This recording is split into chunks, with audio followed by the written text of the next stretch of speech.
bucur că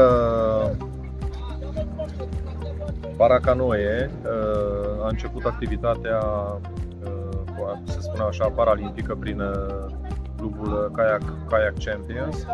Este un club care se ocupă efectiv de acest domeniu și normal că noi încercăm să strângem, să identificăm toate cluburile, sporturile care efectiv se ocupă cu persoane cu dizabilități.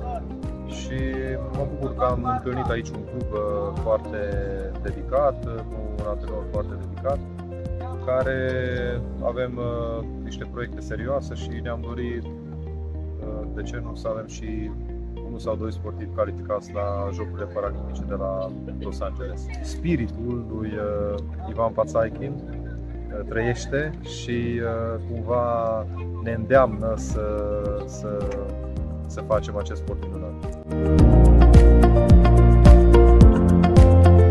Primul pas pe care trebuie să-l facă este să iasă din casă și oricât de multe aș transmite eu și aș explica ceea ce simte și plăcerea pe care o ai, trebuie să vină să o experimenteze pe propria mântuire. Toate persoanele cu dizabilități care în general sunt în România, chiar și în Republica Moldova, ar trebui să găsească un sport cu care se ocupe, că asta în primul rând te face mai puternic și te disciplinează, dar disciplina în viață foarte mult te ajută. Într-al doilea rând faci prieteni noi. Faci cunoștințe, vezi țări noi, că prin campionatele care tu participi, tu te socializezi și te dezvolți tu ca personalitate.